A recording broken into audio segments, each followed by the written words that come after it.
Okay নমস্কাৰ জনাইছোঁ অন্য এটি নতুন ভিডিঅ'লৈ।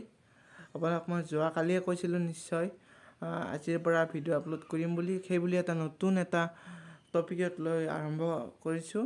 মানে কি হৈছে, এতিয়া বৰ্তমান ফেচবুক ইউটিউব খুলিলে এতিয়া বৰ্তমান কৰিশ্মা নাথৰ কথাই মুখলৈ আহে, সকলোৰে আহিয়ে আছে বৰ্তমান।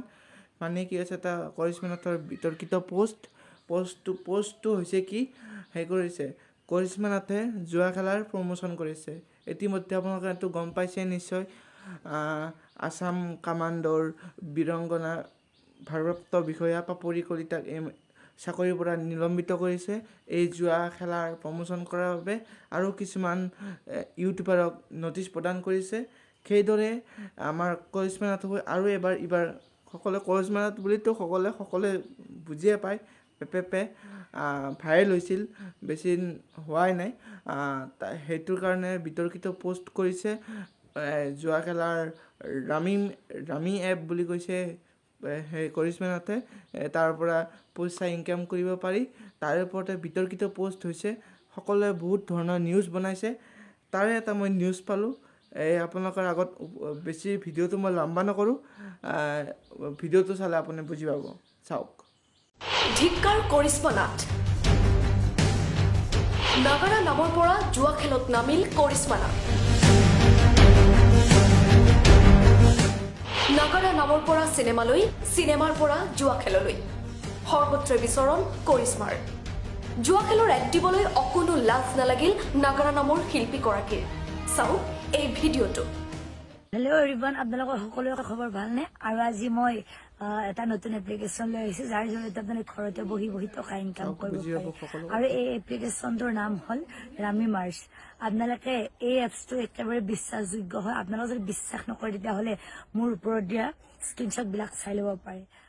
এই ৰামি নামৰ এপটো হৈছে এটা জুৱা খেলৰ এপ, অৰ্থাৎ অনলাইন জুৱা খেলিবলৈ ৰাইজক উৎসাহিত কৰিছে কৰিশ্মাই। ৰাইজৰ ৰোষত পৰি ভয় খাই এতিয়া কৰিশ্মাই নিজৰ ফেচবুক পেজৰ পৰা ডিলিট কৰিছে জুৱা খেলৰ এড দিয়া ভিডিঅ'টো। কিন্তু সচেতন মহলে কৰিশ্মাৰ সেই ভিডিঅ'টো অন্য পেজত আপলোড দি ৰাইজক জনাইছে যে কৰিশ্মাই কি ভুল কৰিছে। এতিয়া আহিছোঁ মূল কথালৈ। জুৱা খেলৰ বিৰুদ্ধে 22 মে'ত আমি এটা বাতৰি প্ৰচাৰ কৰিছিলোঁ। এদিনৰ ভিতৰতেই মিলিয়ন ভিউজ পাৰ কৰা আমাৰ বাতৰিটো বিয়পি পৰাৰ পিছতেই জুৱা খেলৰ এড দিয়াৰ বাবে 30 মে'ত চাকৰিৰ পৰা নিলম্বন কৰা হ'ল কামাণ্ডো কুহি অৰ্থাৎ পাপৰি কলিতাক। কিন্তু এইবাৰ পাপৰি নহয়, কৰিশ্মা নাথ, আছাম জেট, পাখি ৰাজবংশী, মনোজ ভাই, সৌভিক ৰাজখোৱাকে ধৰি বিভিন্ন ইউটিউবাৰে অনলাইন জুৱা খেলৰ এড দি ৰাইজৰ মাজত বিভ্ৰান্তিৰ সৃষ্টি কৰি আহিছে। এইসকলৰ বিৰুদ্ধে প্ৰশাসনে উচিত ব্যৱস্থা লোৱা উচিত, আৰু ৰাইজে এইসকলক কি কৰা উচিত নিজেই বিচাৰ কৰক। এখনৰ পিছত আন এখন নাগাৰা নামৰ অনুষ্ঠান কৰি পোৱা টকা বহুত হ'ল, কিন্তু সেয়া কৰিশ্মাৰ বাবে কম। গতিকে লাগি গ'ল জুৱা খেলৰ এড দিয়াত।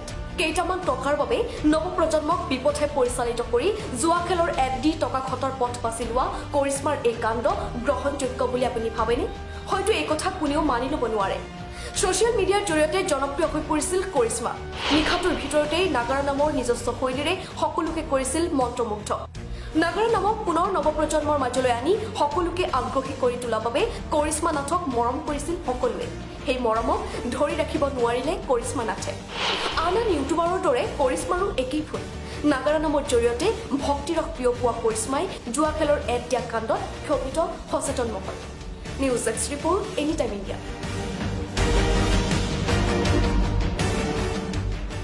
হৰজিত বিদায় লৈছোঁ, ধন্যবাদ।